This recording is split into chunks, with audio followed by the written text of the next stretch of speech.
The man found something strange while going to the bathroom, even though it was already the end of the world. A large group of strangers was walking toward him. He was so scared he ran back to his camp without even wiping. It had been the 10th year since the apocalypse. There were only a few thousand people left on Earth, and now a group carrying daggers had shown up. That could only mean they came with bad intentions. Jeff collapsed to the ground in fear, and his father beside him also sensed something was wrong. When he stood up to check, those people were already just a few dozen meters away. The battle-hardened father knew this was about to be another fierce fight, but Jeff suddenly froze, because his infected wife was lying nearby. Seeing his father packing their bags, Jeff didn't snap out of panic until his father shoved the bag into his arms. Then he hurried to help, but those strangers were already getting close to the camp. The father had no choice but to kick open the wooden boards and lead the family to escape through the back door. In the apocalypse, supplies were scarce. Getting caught would be unthinkable. Seeing running wasn't an option. The father opened the nearby toilet lid. To protect his son and his wife, he stuffed them both inside, then planned to face those outlaws alone. But with just his own strength, how could he fight a whole group? At first the father took down a few, but within seconds, he was struck down with a single blow, and the couple inside could only tremble, watching the father get killed right in front of them. But to survive they had to hold back their cries. And even worse, those people entered their camp, and found the bag Jeff had just dropped. Inside were precious pills. In the apocalypse most people were infected. Only these pills could barely keep them alive, but now the pills were taken away. So what about the infected wife? Seeing his father tied to a stick, Jeff planned to come out after they left, but when they walked by the toilet, the leader seemed to notice something off. Something under the scattered sticks didn't look right. Jeff quickly covered his wife's mouth. When the leader squatted down, and was about to lift the toilet lid, Jeff held the board down with all his strength, stopping the leader outside. But what was inside? The leader grew curious. Could it be hidden supplies? So he leaned down and took a strong sniff.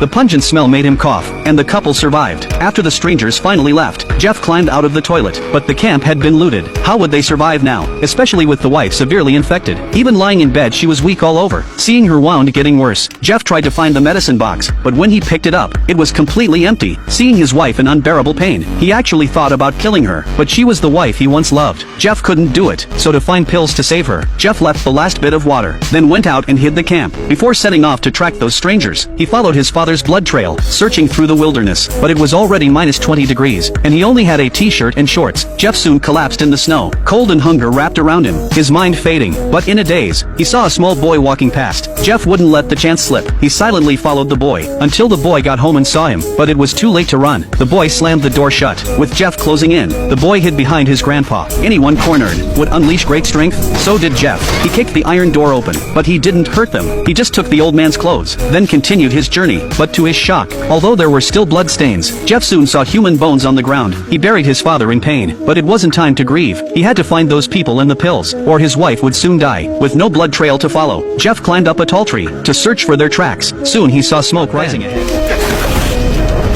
Jeff fell from the tree. Before he could react, a worse thing happened. Wild dogs howled from afar. Jeff tried to get up, but he was injured from the fall. Then he got an idea. Animals feared fire. He just needed to light their old campfire. As the sun went down, Jeff lit the fire, and kept adding fuel. Soon the wild dogs came. Jeff waved the torch in the dark. The dogs dared not approach. He survived the night. The next day, Jeff slowly woke up. Luckily, he saw a streak of blood in the river. Looking upstream, a woman from the group was washing a dagger, but he couldn't rush in yet. He had to find their main camp. Following her trail, Jeff soon found it. The pills must be there. Seeing only the woman inside, he thought about charging in, but they were cautious. They set up bell traps. Jeff was even more careful. He reached her with a stone in hand, but after searching, the pills weren't in the bag. He had to search everywhere, but he didn't notice.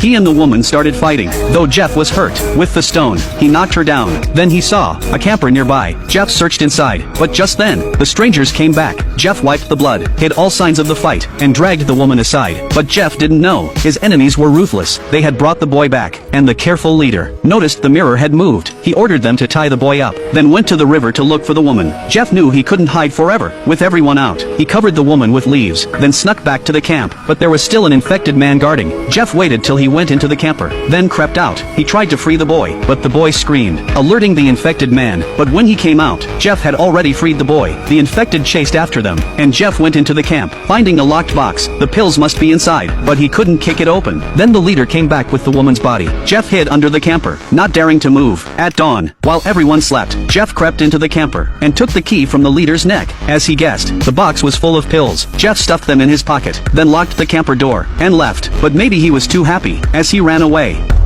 bell woke the leader. The small lock didn't stop his kicks. Jeff ran through the forest. The leader and his people chased close behind, but Jeff used the mountain paths and quickly escaped. He went to the boy in the grandpa's home, just to hide, but he saw wild dog tracks. Inside was bloody and tragic. Jeff nearly fainted. He stumbled out, with the enemies chasing. Jeff gave up resisting. When he woke again, he was tied on the ground, next to a fire being lit. Jeff knew he would die, but he saw a whistle nearby. While they were busy, Jeff blew the whistle. Its sound echoed through the forest. It would draw wild dogs. The leader kicked him, but it was too late. The dogs were coming. They ran in panic. Jeff freed himself and hid under a tree, avoiding the dogs. After a while, he knew they had scattered. He set clothes by a tree, then jumped from above, catching them off guard. Soon, Jeff with his strength, took down 2 of them, then faced the leader. But the leader was tough. Jeff shot his leg with a bow, but the string snapped. They had to fight with daggers. Then, wild dogs howled again. Jeff ran. The fight paused. After a long time, Jeff found a house. There must be supplies, but the owner was dead. Jeff found a weapon on him, and more inside,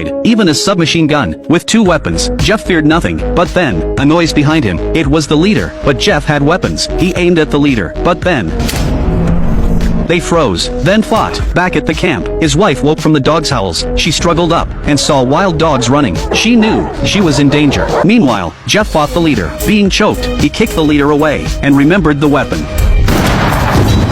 Jeff won. He ran back to camp, but it was a mess. The door open, his wife gone, the dogs had attacked. Jeff sat on the ground, full of regret. And at the end, the director gave a strange ending.